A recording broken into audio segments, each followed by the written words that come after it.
que cada vez que se actualiza lo cambian, la Sí, configuración. eso es lo que pasa. Entonces, bueno, pero ya gracias a Dios estamos aquí. Claro que sí.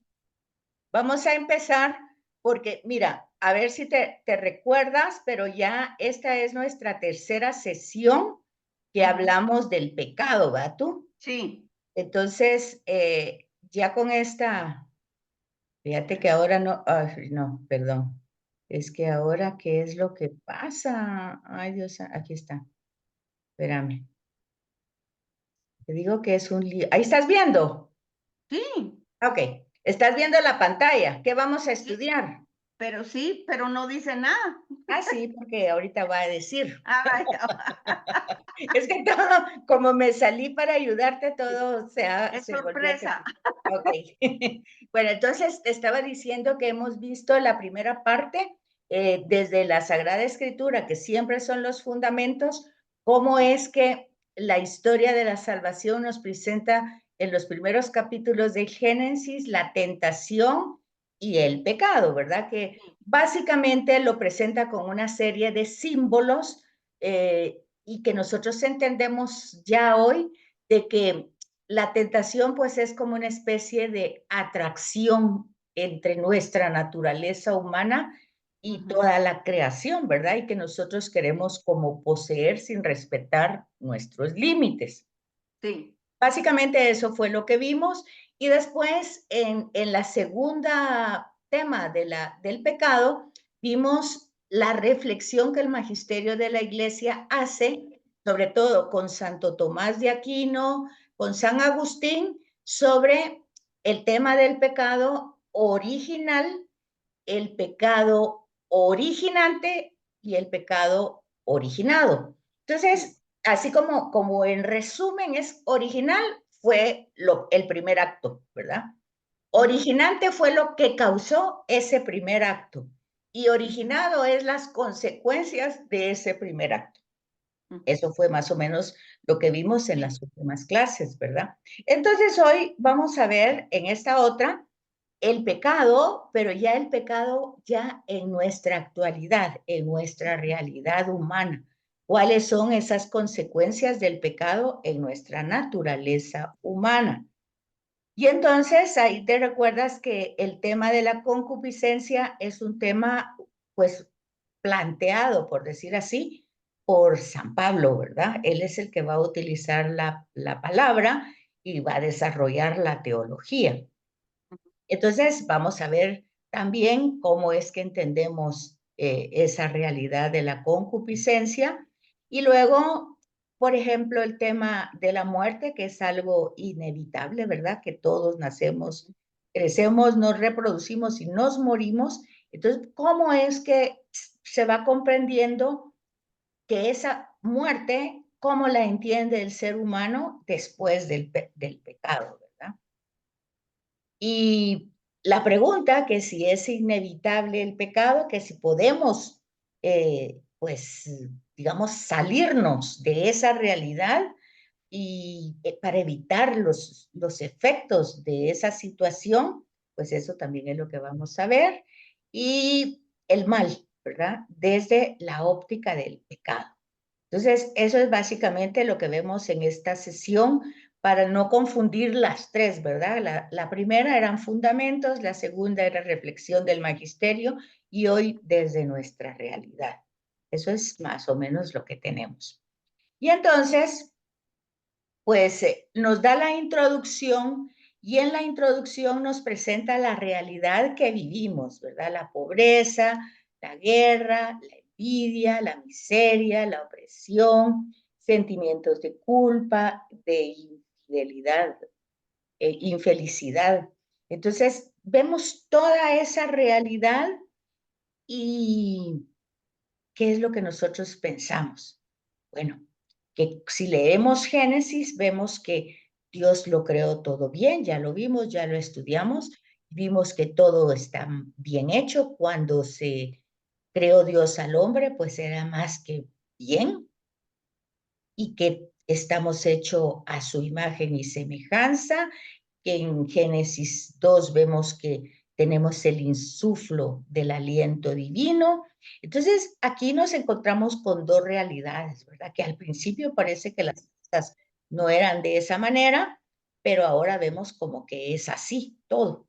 Entonces, lo que podemos pensar es que Dios pensó al ser humano de otra manera. Bueno, eso es un antropomorfismo, ¿verdad? Que Dios pensó al ser humano de una manera y salió de otra, no puede ser. No, no puede ser. Eso es un antropomorfismo, pero no puede ser. O sea, Dios lo hizo y lo hizo muy bien, dice. Entonces nos dice que lo pensó de una manera y salió de otra. No se puede.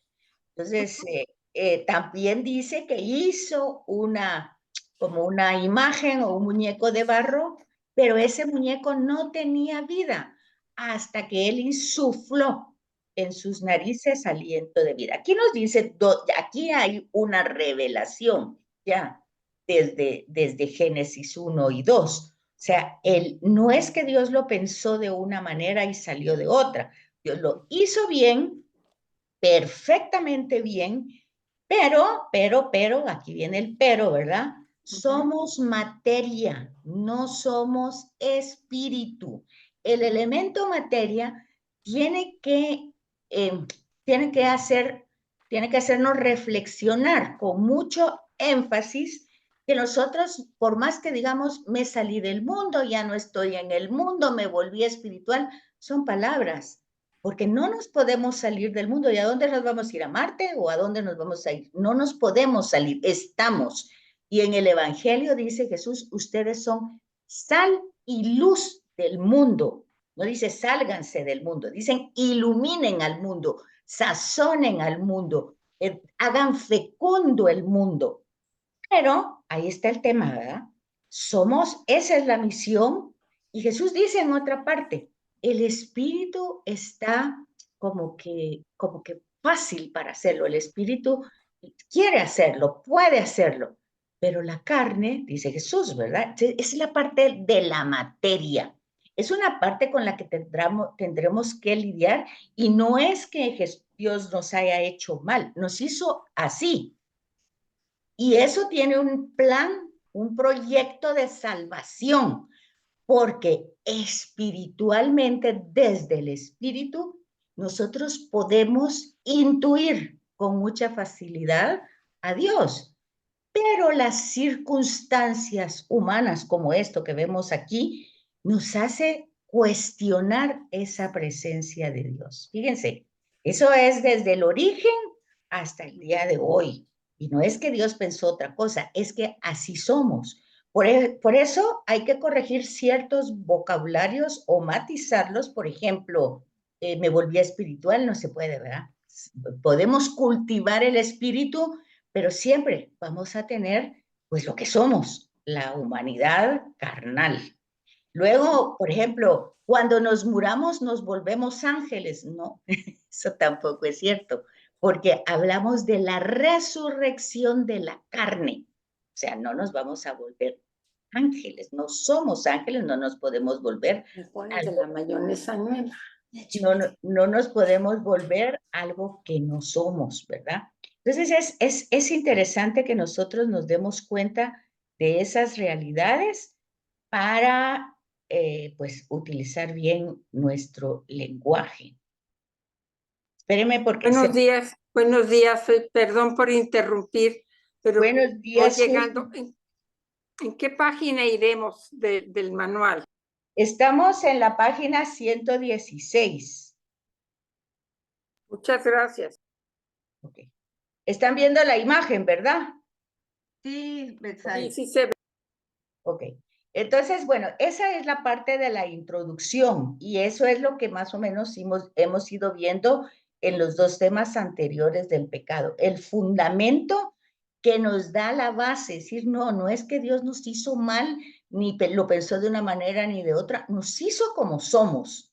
Somos cuerpo, materia y somos espíritu. Ese espíritu es el insuflo, es la imagen y semejanza. Entonces, no podemos solo darle la importancia al cuerpo, no podemos porque también somos espíritu. Y no podemos darle solo la importancia al espíritu porque somos carne, cuerpo.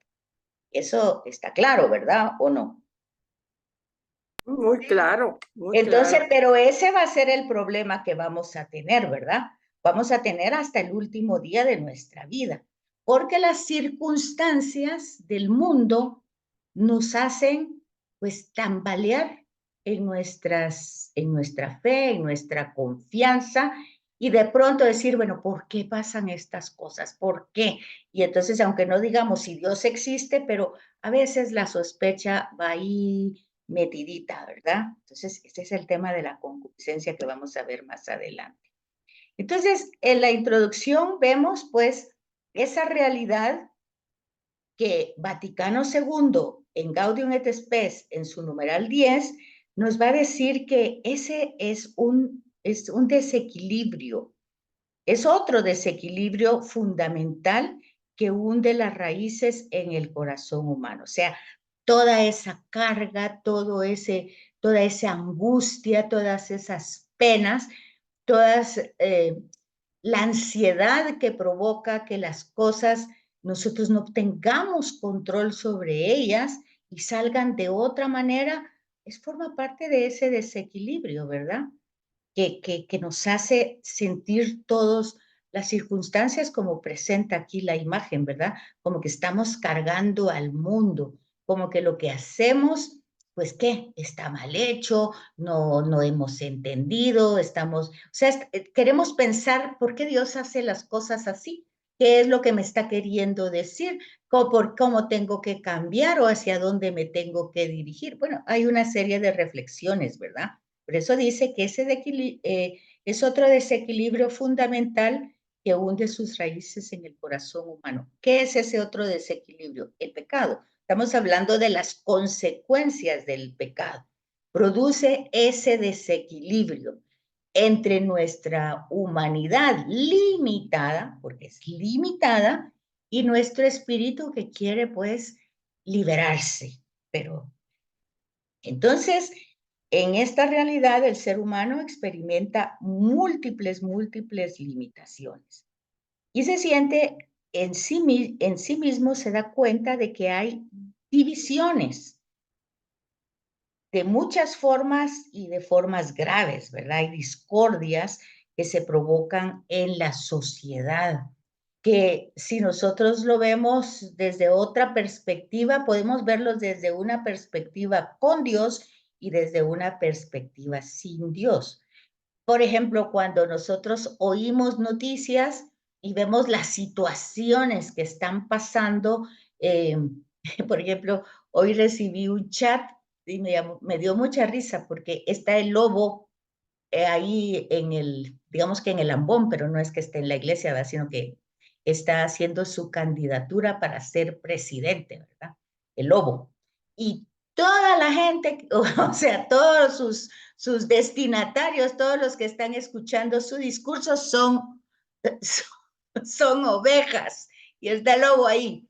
Y dice el lobo, cuando gane la candidatura de presidente, me voy a volver vegetariano.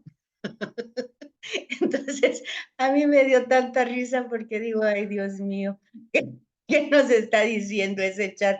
Que cuando vemos todas esas manipulaciones a la inteligencia, a la voluntad de algunos, pues se van creando todas esas divisiones. Cuando estamos viendo, por ejemplo, las noticias que hablan de las injusticias que pasan, de los genocidios, de tantas historias que pasan, y nosotros vemos consecuencias serias que están motivadas, que tienen su raíz en el poder, en el prestigio.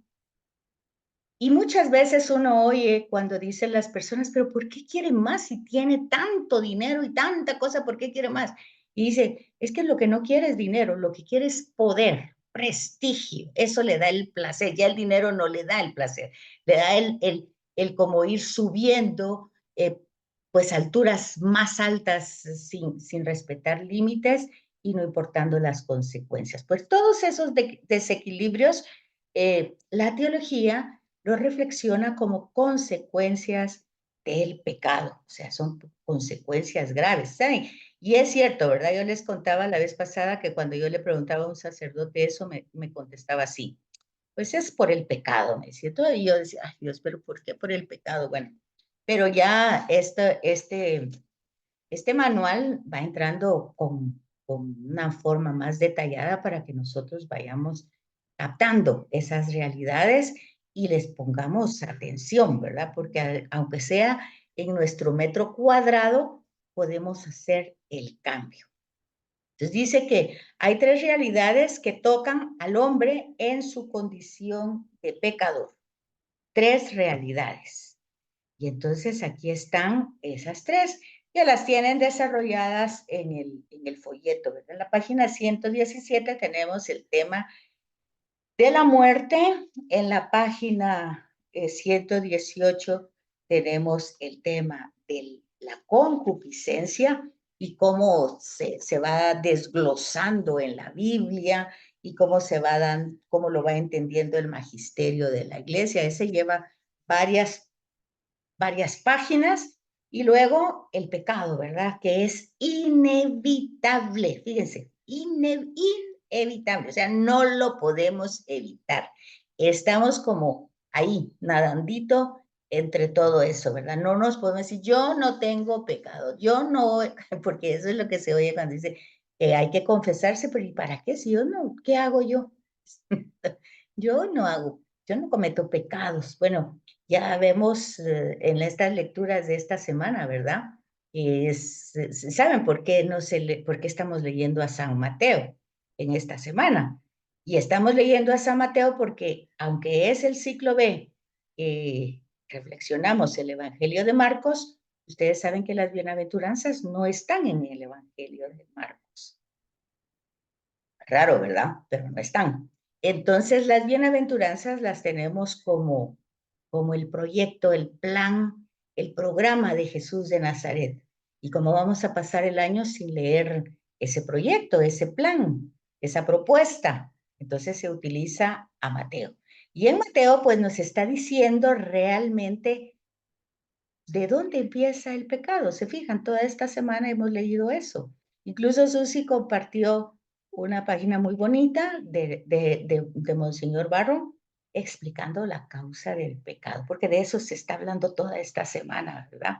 De la raíz del pecado. Y pues hoy es eso, ¿verdad? Si vas a llevar tu ofrenda al altar, pero fíjense que no dice si tú tienes algo contra tu hermano, sino dice si tu hermano tiene algo contra ti.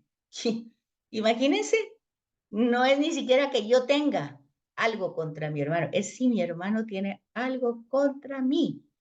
Pues es muy complicado porque tal vez muchísima gente tiene cosas contra mí, yo ni lo sé. Ven la seriedad y la radicalidad del mensaje. Pero bueno, esos son los temas que estamos. Entonces, la muerte, la concupiscencia, la inclinación al mal y el pecado. Entonces empezamos con la muerte, ¿verdad? Con las distintas enfoques. Pues realmente, claro, con la muerte hayamos vivido como hayamos vivido, tenido lo que hayamos tenido y sido lo que, haber sido lo que hayamos podido ser, pues la muerte destruye todo eso, ¿verdad? Totalmente. Se queda, así como dice Job, desnuda nací, desnudo me voy. Y como dice el Papa Francisco, sin remolque, no me puedo llevar nada ni a nadie. Aunque el cuarto donde esté en el momento de morir esté lleno de gente y que esté hasta llorando porque me voy, resulta que yo me voy solo. Y el llanto de los demás tampoco me ayuda, fíjense. Entonces la muerte destruye nuestra tienda y salimos de este cuerpo. Este es el primer enfoque que nos da aquí el folleto desde la Sagrada Escritura, desde distintos pasajes bíblicos, ¿verdad? Por ejemplo, Eclesiástico nos presenta, dice aquí en su folleto, dice, en el follaje de un árbol tupido, unas hojas caen y otras brotan. Así son las generaciones de carne y de sangre. Unas mueren y otras nacen. Toda obra corruptible desaparece y el que la hizo se irá con ella. O sea, todas las cosas que hemos hecho, pues son limitadas, tienen límites. Cuando nosotros vamos al centro, no al centro cívico, sino al centro de la zona 1, y yo por lo menos que viví en esa área en mi niñez y estudié ahí en el centro, pues entonces veo todas las casas, cuántas abandonadas, cuántas tan bonitas en aquella época, de gente muy bien, que saber qué ha pasado, ahí se han quedado o son, ahora las han hecho parte parqueos o las han hecho escuelas o colegios. Entonces dice uno, qué barbaridad, cuánto esfuerzo había en eso y ahora ahí están, ahí permanecen ya un siglo después, ¿verdad? Entonces la fecha de caducidad del hombre se contrapone con la eternidad. Por eso el Salmo nos dice, ayúdanos a como a tomar en cuenta los años que vamos a vivir, como tener presente esos años, porque nosotros somos limitados y tenemos pues hasta un momento, en cambio la eternidad es Dios, es para siempre. Entonces esa es la contraposición, nuestra realidad humana y la realidad de Dios que es eterna, ¿verdad? Entonces, no se puede construir un discurso sobre el hombre sin pasar por alto este tema significativo. Y esto tiene que ver mucho con la antropología teológica.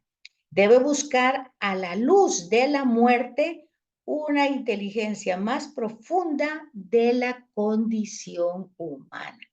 Entonces, esto es algo que nosotros deberíamos desde la fe tener sumamente claro, sumamente.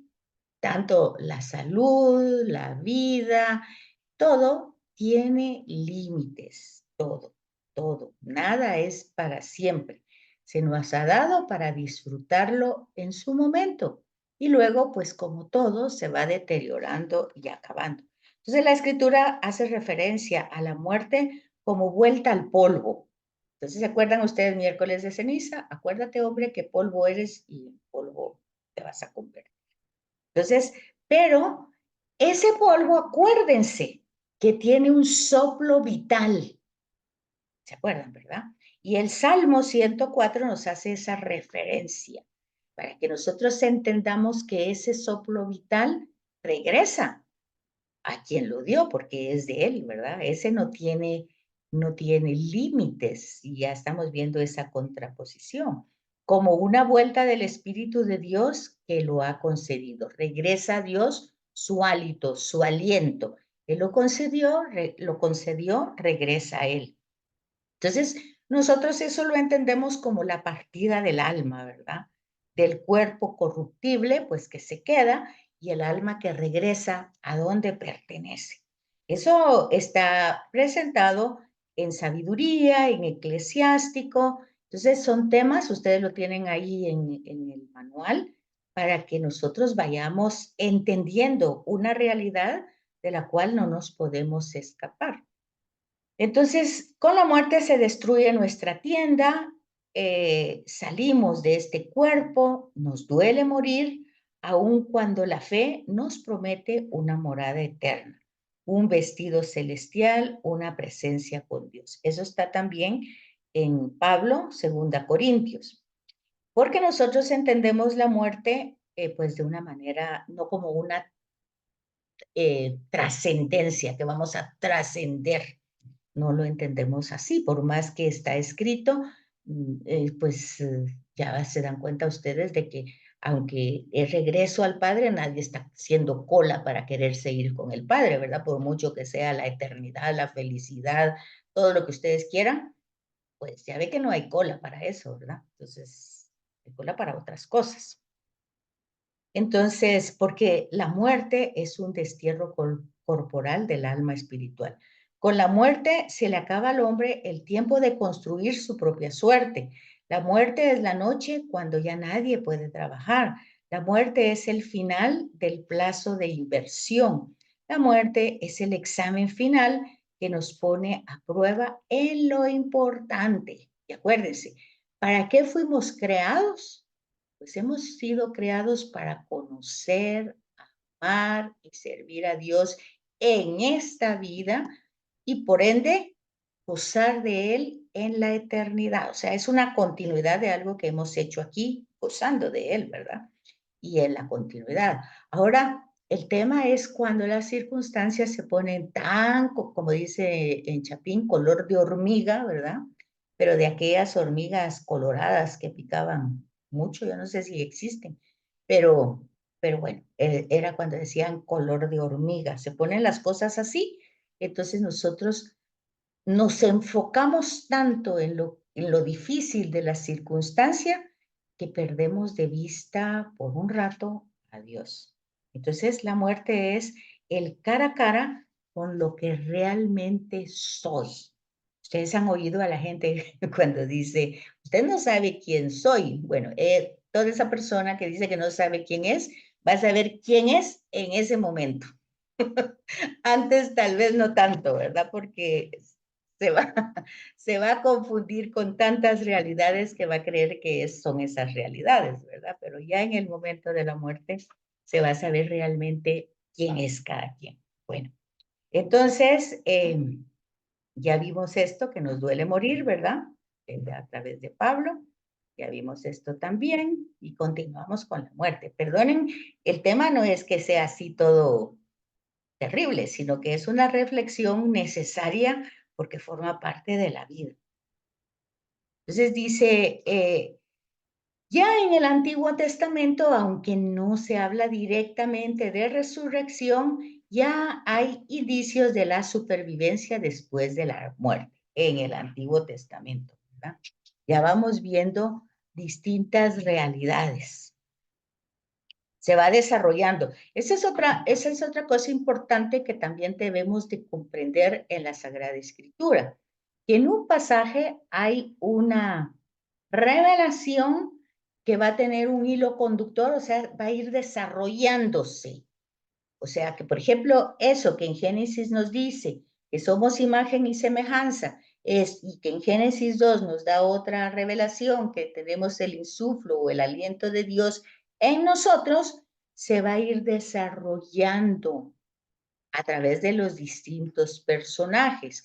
Y la actitud de el Adán se va a ir desarrollando a través de otros pasajes, a través de la Sagrada Escritura, y vamos viendo el desarrollo paulatinamente. Entonces, eso es lo que vemos que en el Antiguo Testamento, aunque no hay una definición completa, pero hay una tendencia, una idea de la supervivencia, ¿verdad? Todos van con sus padres y se unen a un pueblo. Eso ya está en Génesis 25. Y se recuerdan ustedes, por ejemplo, el Sheol que habla el Antiguo Testamento. Pues no es el infierno que presenta el Nuevo Testamento, sino es un lugar de descanso de los padres, donde se reúnen todos, pero fíjense, no van directamente no regresan directamente al padre, sino que se quedan en ese lugar de oscuridad. Por eso en los Salmos van a encontrar que la persona en una enfermedad dice, no, consérvame la vida porque en el Sheol no te puedo dar alabanza, porque eso corresponde a la vida presente, conocerlo, amarlo y servirlo. Ya en el Sheol, eso en el Antiguo Testamento, no está hablando de la vida eterna ni de la resurrección de los muertos, sino va ese tema que se coloca, digamos, ya desde Génesis, y que después el salmista pues pide no ir ahí por el momento, que va a tener que ir algún día, pues sí, pero por el momento no, porque quiero seguir alabándolo, quiero seguir sirviéndolo, bueno, quiero estar trabajando todavía. Pero al inicio se pensaba que los malos y los buenos iban al mismo lugar. Eso también tenemos un desarrollo, ¿verdad? el pensamiento teológico de esa realidad.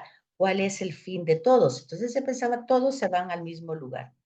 Pero cuando se fue tomando en cuenta el tema de la justicia divina, que es el tema de Job, ¿se fijan?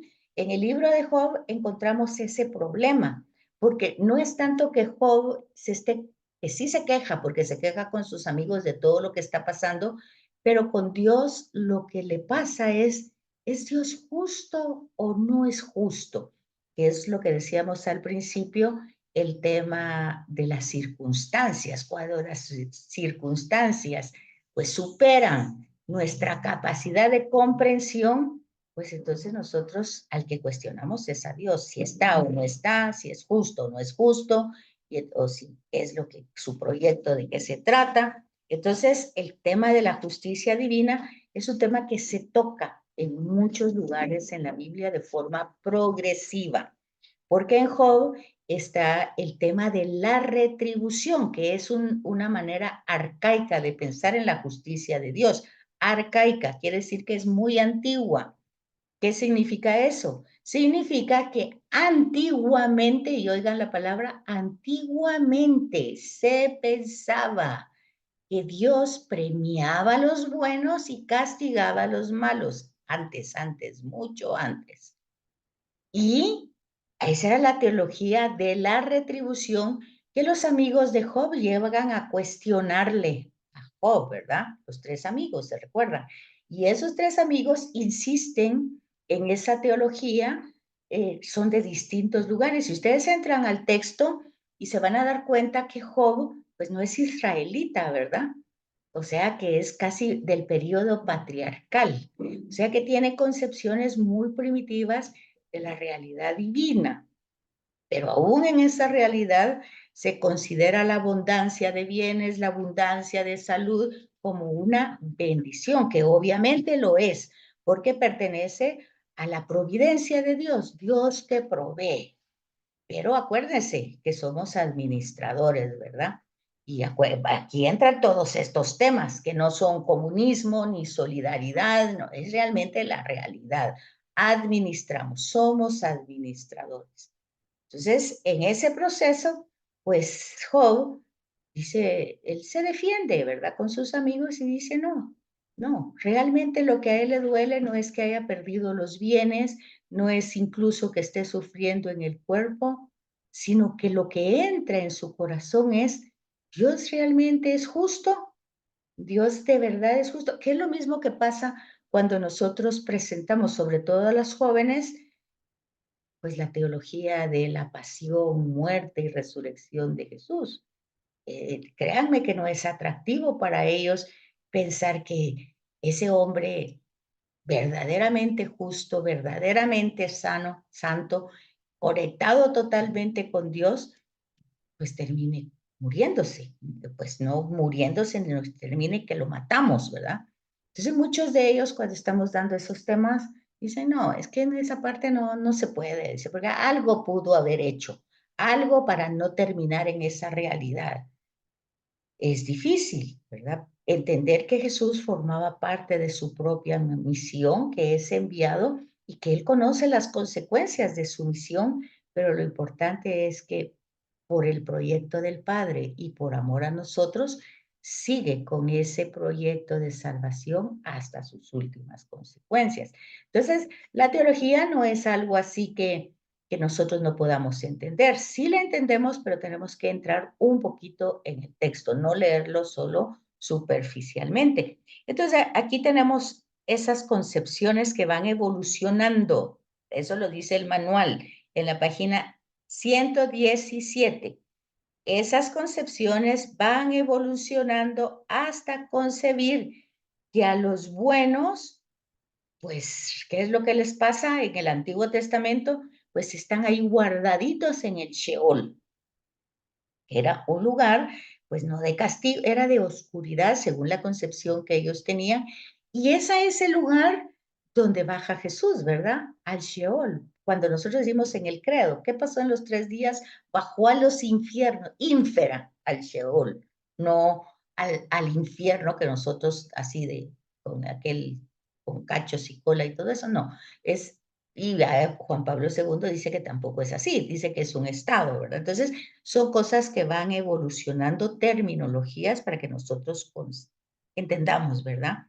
Y se recuerdan ustedes que en Génesis, cuando es el diluvio, primero, dos cosas, que cuando en Génesis, en Génesis 1, en el himno litúrgico, pues Dios pone aguas arriba y aguas abajo, y las aguas pues como que las cierra en una compuerta. Saben que es un himno, ¿verdad? O sea, no es un relato histórico de lo que está pasando, es una comprensión, una interpretación antigua de las aguas superiores y las aguas inferiores.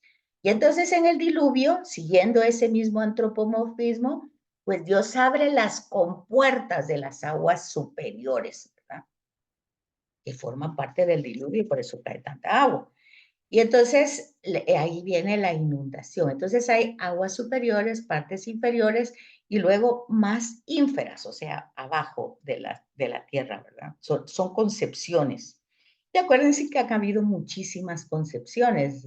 Incluso en el medioevo todavía se consideraba que la tierra era el centro del universo. Hoy no sabemos, ya sabemos que solo es un granito azul que anda por ahí flotando, ¿verdad? Gracias al sol y a la luna, pues está ahí, estamos nosotros.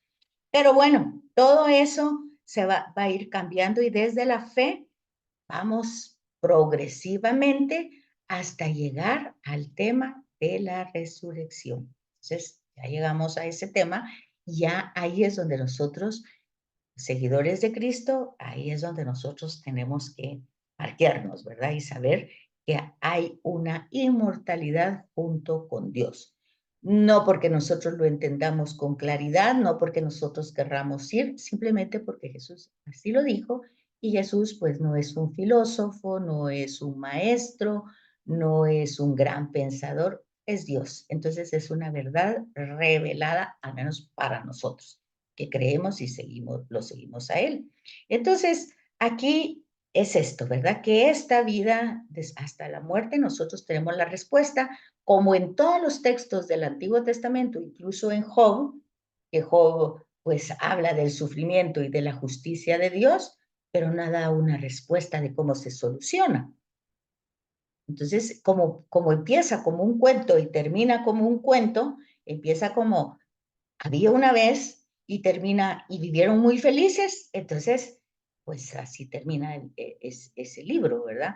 Pero en el tema de Jesús de Nazaret está realmente la respuesta que no está en Job, que no está en Eclesiástico, y es justamente toda esa humanidad que asume y recicla el pecado, porque de eso estamos hablando, y entonces presenta al Padre todo su sufrimiento y su grito de dolor, ¿verdad? Lo presenta, pero lo presenta con una actitud confiada, no desesperada, confiada.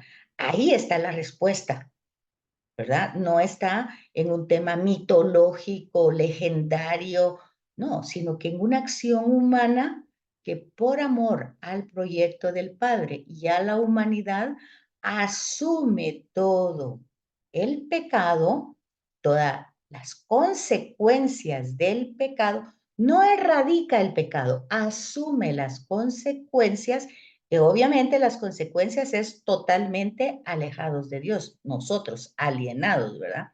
Él asume todo eso, lo recicla, le duele, le causa gran sufrimiento, tiene un grito de dolor al Padre, pero entrega todo eso al Padre confiadamente. Entonces la respuesta del Padre es la resurrección. Entonces ahí está la respuesta de todos los sufrimientos, de todas las frustraciones, de todo el dolor. ¿Cuál es?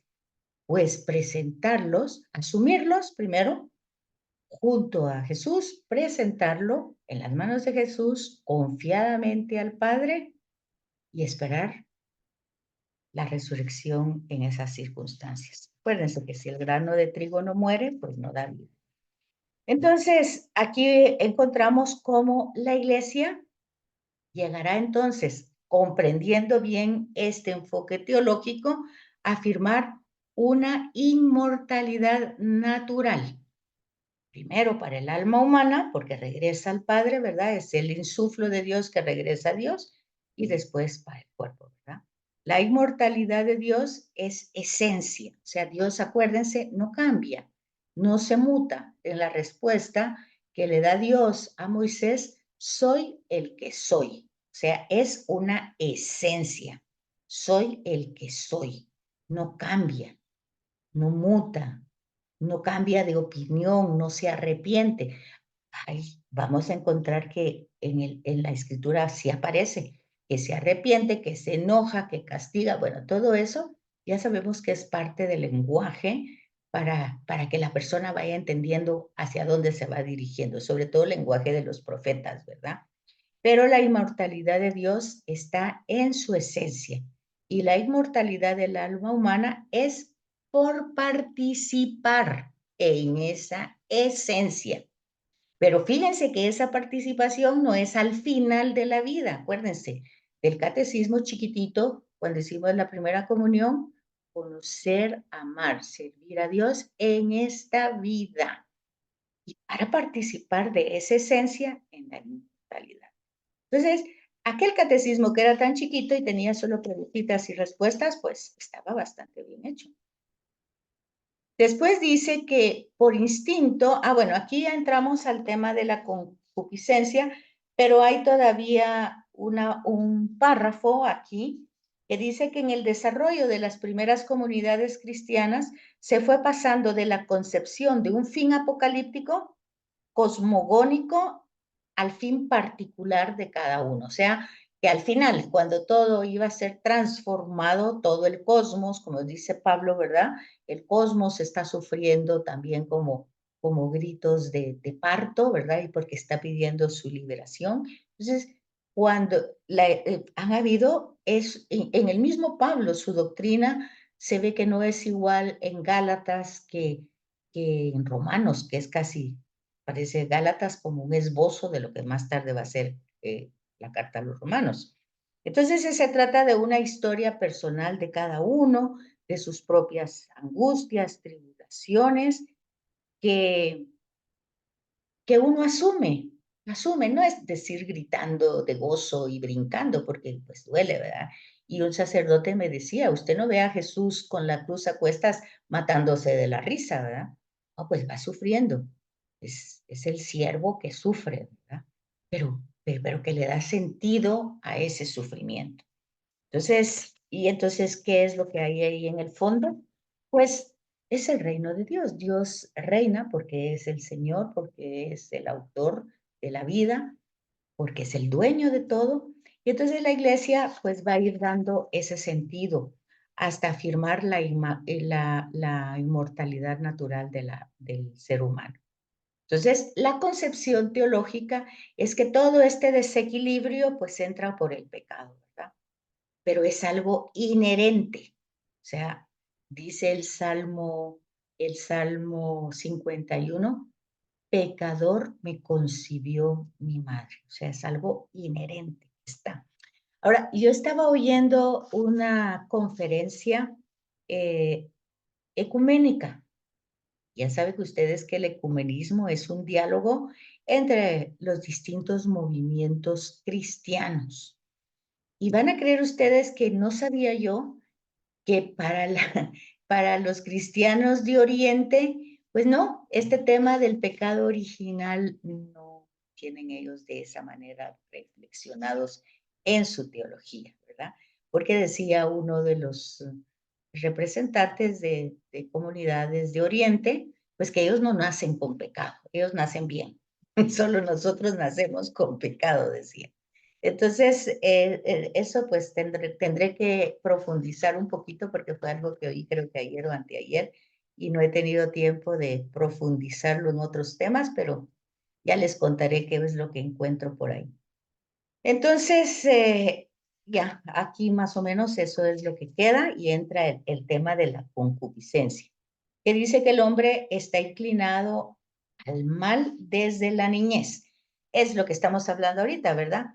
Pero aquí, si ustedes ya captaron el tema del pecado original, o sea, la acción hecha originalmente, las causas que provocaron eso. ¿Qué provocaron esas causas? Pues primero la sospecha de que si Dios es bueno, si quiere lo mejor para nosotros, que si nosotros podemos ser más sin Él. Toda esa sospecha es lo originante, ¿verdad? Y puesto que caemos en la acción, pues se originado una serie de consecuencias. O sea que no es tan ilógico nuestra teología, aunque sea solo de Occidente. Para mí tiene sentido, porque sí veo yo que responde a una realidad que la podemos ver. No es que nazcamos defectuosos, sino que nacemos como nos crearon, como somos, pero con una inclinación, porque somos materia, porque somos limitados, porque tenemos libertad, libre albedrío para decidir.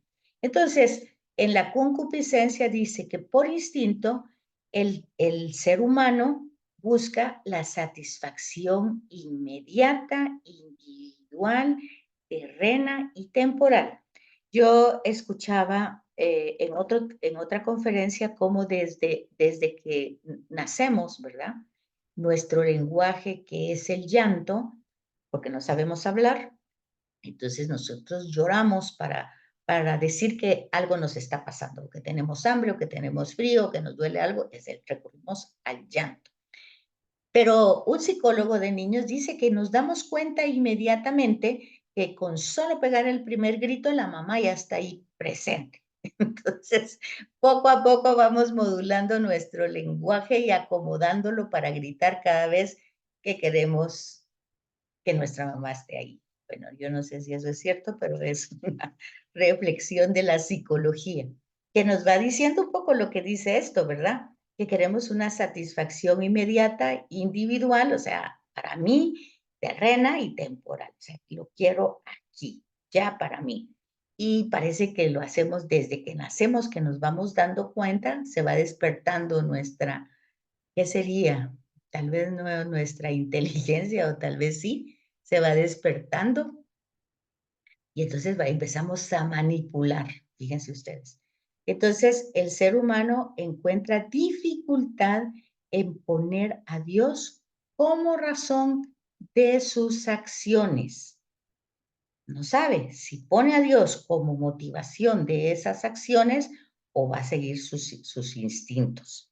Y muchas veces nosotros creemos que podemos maquillar esa intención y pensar que viene de Dios y que lo hacemos por Dios, pero es que dice Jesús que el Padre conoce nuestros corazones, nuestras verdaderas intenciones, ¿verdad?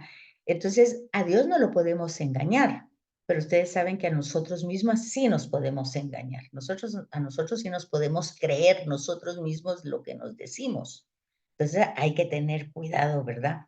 Porque a veces nosotros estamos dando un matiz de poner a Dios en el centro como razón de mis acciones, pero lo que pasa es que estoy siguiendo pues mis instintos, mis deseos. Entonces, ¿cómo logro yo darme cuenta de eso?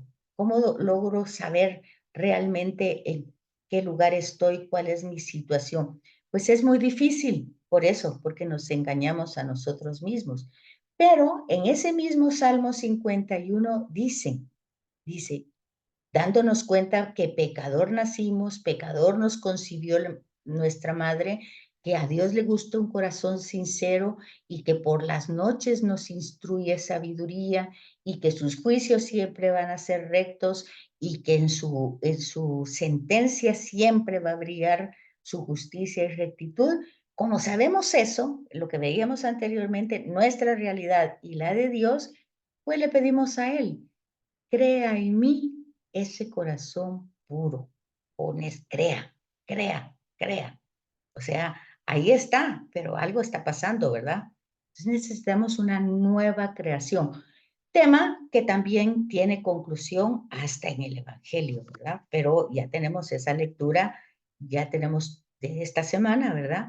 Donde pues Jesús, perdón, nos está diciendo que cómo es que debemos nosotros comprender pues las orientaciones que Dios nos da. Cuando nosotros, si lo vamos a leer literalmente, pues va a ser muy difícil, porque si tu ojo es causa de pecado, sácatelo. O sea, pero lo que está diciendo es, aléjate de los momentos, o lo que dice el Señor mío Jesucristo, ¿verdad? De las ocasiones y peligros de ofenderte con el ojo, con la mano, con el pie. Pues se trata de un lenguaje hebreo, simbólico, metafórico, pero me está diciendo, mira, a veces es importante, y ustedes se dan cuenta que eso es cierto, en la medicina es cierta. A veces, para que haya salud en el cuerpo, se necesita amputar, quitar, para que haya vida y salud. Bueno, pues aunque es una metáfora a la vida espiritual, porque no nos vamos a andar mutilando por todos lados, pero sí entender que si algo va a ser motivo de que yo tenga una relación rota con Dios, pues mejor me alejo antes de, si ya me doy cuenta. Y básicamente, aunque no me dé cuenta, pues ya entiendo cuál es mi limitante y cuál es mi realidad. Entonces, tiene ese sentido, ¿verdad? ¿Te puedo Entonces, hacer una preguntita? claro que sí, Susi. Mira, ¿quiénes son los que no creen que nacemos con el pecado original? Fíjate que en la conferencia de ayer dice que la Iglesia de Oriente dice que Pero, los orientales católicos, obviamente católicos, ¿verdad? Porque ya sabemos que el budismo y el hinduismo pues creen en otra cosa, sí, ¿no? Pero estamos hablando de un diálogo pues entre los movimientos cristianos. Sabemos. como dijiste. Entonces hay católicos ortodoxos, y ellos pues reflexionan de otra manera este tema, no lo reflexionan como nosotros. Lo que me parece extraño es que para nosotros es un dogma de fe. Ah, Y bueno, si sí. seguimos los mismos lineamientos en la doctrina, se me hace muy raro. Por No, otro lado, pero fíjate que por eso mismo, porque el dogma de fe, pues ¿quién lo pone? Pues lo pone el Papa, y ellos no van con el Papa, ellos ok, tienen su patriarca. ok, ok, Pero tienes mucha razón. Por otro lado, ver en los niños los berrinches que hacen, las pataletas, cómo el líbido los mueve, pues qué es sino consecuencia del pecado original, ¿verdad? sí, por eso te digo, lo vemos desde chiquitos, ¿verdad?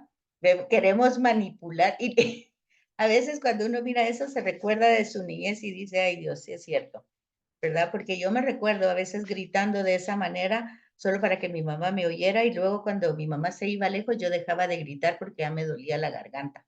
Imagínense, la concupiscencia ahí metida conmigo desde el principio. ¿Qué les parece? Bueno, pues entonces aquí dice de latín, ¿cómo viene la etimología de la palabra? Procede, dice, de latín, que es concupiscere, concupiscere. Aquí dice concupiscentia, pero aquí en el manual dice concupiscere. También tiene una coma y dice concupiscentia, que significa deseo, afán, vehemente, intenso, por el cual una persona se siente fuertemente atraída por algo. ¿Se acuerdan? Era lo que hablábamos en Génesis 3, que es el tema de la tentación, y vemos ese diálogo y todo, aunque está hecho de esa forma, muy magistralmente, pero nosotros tenemos que entrar en los signos, ¿verdad? No quedarnos en la lectura superficial o de la forma, sino entrar en el texto y darnos cuenta que sí, que realmente es esa atracción fuerte, vehemente, intensa, de algo que quiero, que me atrae, que lo quiero poseer. El cristianismo entiende el término, pues no de otra manera, pero dice, como afán de las cosas terrenas opuestas a la espiritualidad o al deseo de Dios, aunque no rara vez su significado se reduce al deseo sensual o ambición de acaparar. Entonces la concupiscencia va a ser ¿verdad? Querer tener mucho, poseer, dominar, tener, pero no solamente de cosas, ¿verdad? Porque ya hablábamos anteriormente de hoy, ¿verdad? El poder es algo, bueno, no es que sea hoy, ya vemos que a Jesús en las tentaciones se les presenta el poder. Y fíjense que también en el tema de Job hay tentaciones para Job, porque el tema es, pues en el diálogo que hay con el Satán, ¿verdad? Que no es el nuestro, el que se presenta en el Nuevo Testamento, sino que es una imagen diferente, muy primitiva, como estamos hablando. Entonces dice, él dialoga con Dios y todo. El tema es, lo que pasa es que lo tienes muy consentido con muchas cosas, pero quítale cosas y te va a maldecir, ¿verdad? Entonces es la primera tentación, maldecir, ¿verdad? Si le quita cosas, pero resulta que le quita todo, pues el ganado, a los hijos y todo eso, y entonces dice después, y Job no produjo o no dijo ninguna palabra contra Dios, o sea, se mantuvo fiel. ¿Y cómo respondió con esa fidelidad? Pues desnudo nací, desnudo me voy. Entonces, es ver esas tentaciones que están presentadas en muchos lugares. No crean que solo en Génesis o solo en Jesús. Están a lo largo de la historia, en números, en el pueblo. ¿Está Dios con nosotros o no está? Entonces, son todas las tentaciones que van teniendo un proceso de desarrollo, pero que ahí están en la historia. Entonces, hasta aquí nos quedamos porque ya van a entrar las otras personas. Nos toca en la misma página 118, seguimos con ese tema de la concupiscencia de la carne, que es el motivo de las tentaciones más bajas, y un poco lo que dice Jesús en esta semana, ¿verdad? Los ojos, las extremidades, pues todo eso puede deslumbrarnos, llevarnos a tomar, a ir, a ver, a escuchar, los sentidos, o sea, todos los sentidos tienen que ver con esa manera humana, carnal que somos, ¿verdad? Pero también dice que hay concupiscencia del espíritu, que puede ser seducido por el canto de la sirena, que es lo que hablábamos anteriormente, nosotros imaginarnos que somos muy buenos, muy perfectos, que lo hacemos por Dios, pero pues nos hace soberbios ante los demás, ¿verdad? Con una exagerada independencia, que queremos ser autosuficientes. Ay, más que todo, el tema de la concupiscencia del espíritu se ve en actitudes, en juicios, en condenas, en todo ese tipo de cosas que son actitudes y que nosotros creemos, ¿verdad? Eso, ¿sabe dónde lo vemos con toda claridad? Con los fariseos y los escribas, ¿verdad? Que son religiosos y que cumplen con la ley y que aman a Yahvé. Pero ya ven ustedes, hay una concupiscencia de espíritu que Jesús la presenta en varias formas. Bueno, entonces les agradezco mucho. Hasta aquí quedamos.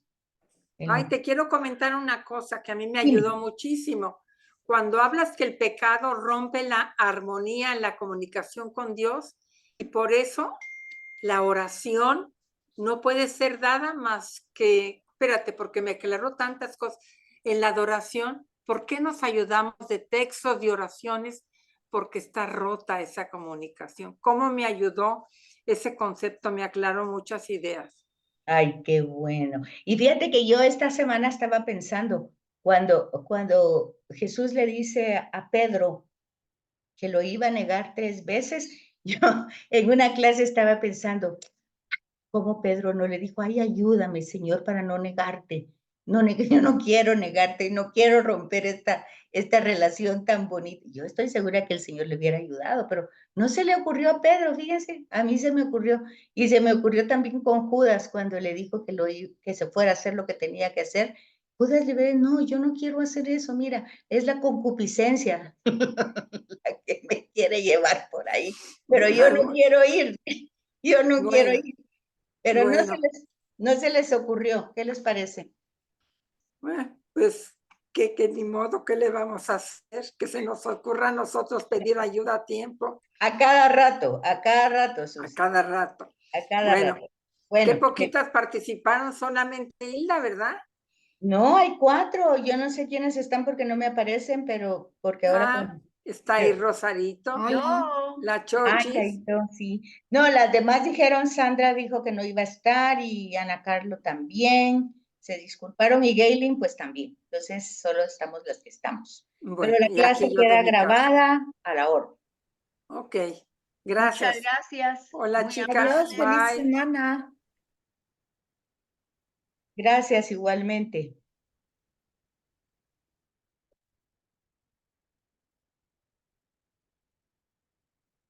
No sé.